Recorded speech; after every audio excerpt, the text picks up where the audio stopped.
And it's not just about being the best teacher, the best performer, the best whatever, but everything you've gone through can help you serve others through that collective experience.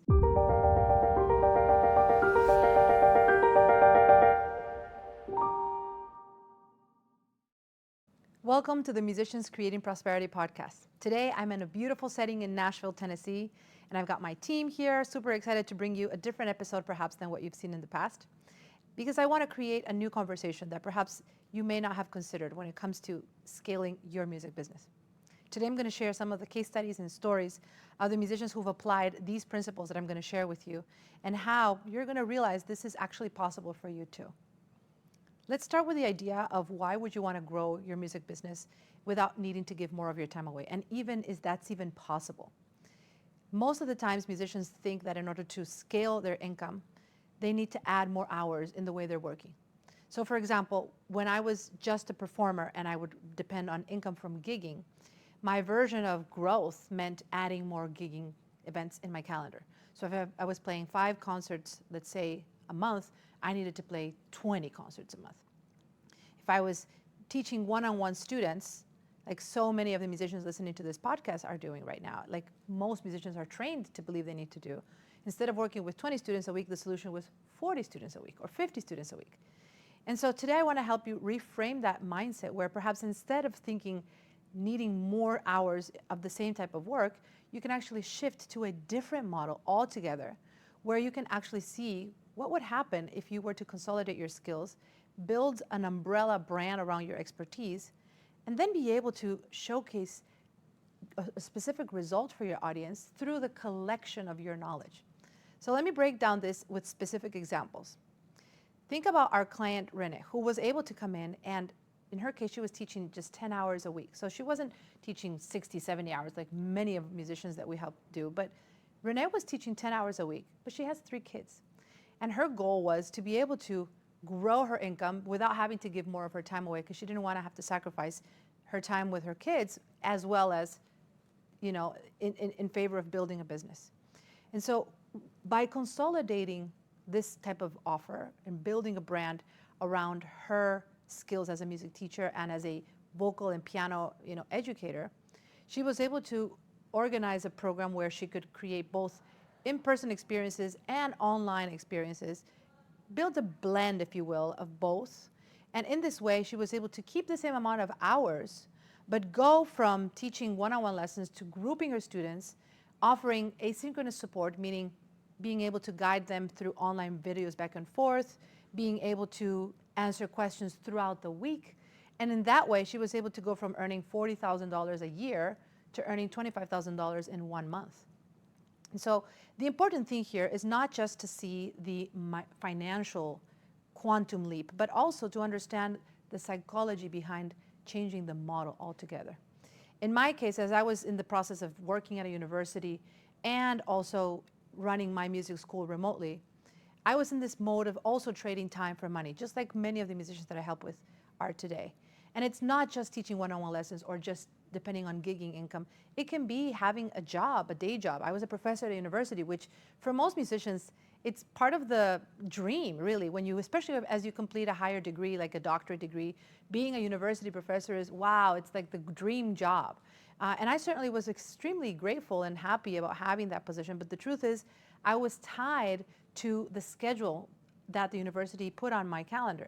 If I needed to be teaching certain days and certain times, and I was also required to work with the students that they had to give me. And so many of those students were super excited about learning about the business side of music. I was teaching music business and entrepreneurship. So of course, there were some students who were fired up about learning about the business of music, but then there were other students who could not care less about business. They just wanted to be at the practice room. And being in this type of work environment, in my case, put me in a position where I didn't have people who were excited about what I had to teach. And I don't know if you can relate to this, especially it reminded me of my time also as a one-on-one piano teacher. I had students who would come in because the parents wanted them to learn piano, and the kid hated piano. But I had to teach the kid because the parent wanted the kid to be there, right? So I want to also encourage you to see the benefits of building this type of online program, that it gives you the autonomy to choose the type of students and clients you get to work with. And you don't have to just work with anyone. You get to actually really select the people who are interested in what you're doing and who are willing to pay a premium to do that, right? So these are all important principles that are going to help you perhaps simplify your process of growing your business. And when you think about the idea of how could you find potential clients, how could you find people that would be willing to work with you in this way, come in at premium rates, etc., it's always going to come down to your ability to communicate your message strategically. I've heard many times musicians who feel like, oh, people don't value what I do. They're not, wanting to pay for my services. There's just not enough demand for what I do. And I certainly can relate to that, especially as I was getting into like the music field to begin with. My father was super worried about me deciding to become a musician in the first place. And he's like, are you sure you want to do this? This is not a profitable career. How are you going to survive? So and many times the students in my music academy would come and their parents would say, my kid has been coming to your school for 10 years. Now he wants to go to college and do music. That's a problem. I was not expecting my son to want to become a professional musician. I just wanted him to do it as a hobby. You got to tuck him out of it. And I would say, why would I talk your son out of it? We've been teaching him piano, yes, for 10 years. He loves it. Let him go and do what he wants. Why would you? But I can understand the worry, because when you work in these types of antiquated models where you're going to be, very much tied to trading your time, then yes, you will end up being the starving artist, the broke musician. That is like the stigma, right? But it doesn't have to be that way. And it didn't have to be that way for Renee. And it didn't have to be that way for so many other musicians who have applied these strategies that I'm sharing with you. And so my hope is that as you're sharing, listening to this episode and just following the content that the Musicians Creating Prosperity movement is really putting online, that you too realize that you can create a prosperous career in music as long as you're willing to take ownership for your results and not think that if you're not attracting the right client is because no one wants you, or that there's not a market for what you could sell, or who would want what you have to offer. Another reason why so many musicians have been able to successfully package their skills is because they don't just focus on one side of their skill sets. They bring in a diversity in the way they offer their skill sets. Our client Denise, for example, she was able to come in as a vocal teacher who was a very prestigious university professor teaching voice, but she had to go through a biohacking journey and learning how to manage her own health challenges throughout her life. And in looking at her entire umbrella of skills, we discovered that she could actually help singers biohack their voice. And so the program she built was called Biohack Your Voice, because yes, it was about teaching how to sing, but it was also about teaching singers how to connect with the right wellness principles to keep a healthy vocal cord, to understand how to recover perhaps from nodules in their throat and vocal cords and this and that, and balance not just learning how to sing, but also how to create a holistic wellness around their entire body, right? Or our client Kara, who was trying to help musicians how to breathe. You would think, what does breathing have to do with performing? It has everything to do when you look at it. Because if you're in a state of anxiety and you're on stage and you cannot breathe, then everything starts working bad, like malfunctioning. Think of it as like a computer, right? And so her program was all about breath work and mindfulness. And she actually got her yoga certification in the process of building this. So it was about incorporating mindfulness and yoga and breath work with playing the piano. She's a collaborative pianist. And so, yes, she was able to, get her first client from China, and in 4 months she made her first $5,000 sale when she had never sold something at that price point before, especially not to someone in, a totally different part of the world. But the most important part is that this type of experience gave her a new feeling of empowerment, a new feeling of confidence that she actually had something to offer. And when you start discovering that your entire life has brought you to this moment, and it's not just about being the best teacher, the best performer, the best whatever, but everything you've gone through can help you serve others through that collective experience and not worry about, well, but why would others want this? The things that you take for granted are the most important things. The things that come easy for you are the things that are most important, that you can actually make the bigger difference to those around you. So if you're right now listening to this and wondering, well, but what are those skills? How would I know?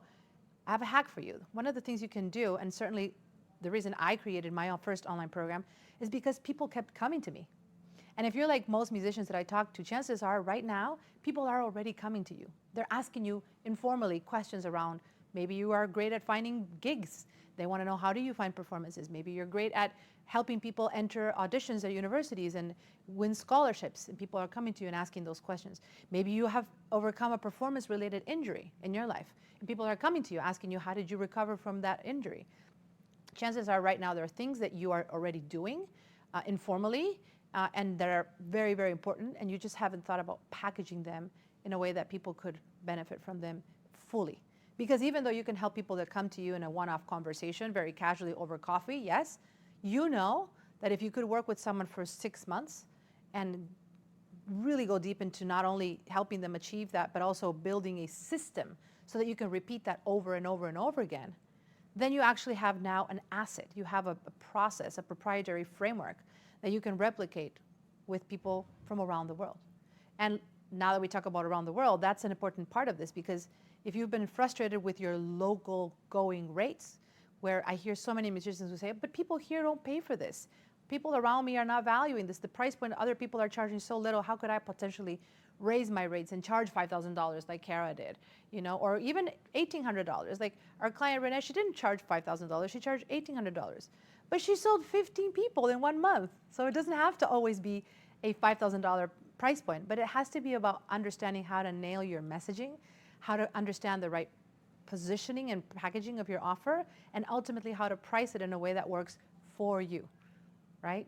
So I hope that you listen to this episode and just start seeing yourself in the stories of so many of the musicians that, you know, have gone through this process, and hope especially that you can do this too. And if you'd like to know more about how to kind of go in the step-by-step process of building this type of online umbrella program, I have a masterclass coming up in a few weeks that is going to show you step-by-step how you can position your offer, how you can price it strategically, and develop that confidence and clarity to be able to build an online way of helping people without having to continue adding more hours to your day or sacrificing time with those around you. Make sure you join. I'm going to put the link to register, musiciansprofitmasterclass.com. We'll put it on the show notes, and I hope to see you there. Looking forward to walking you through 5 days of just step-by-steps on how you can build, grow, and scale your music business online. Thank you for watching, and let's prosper together.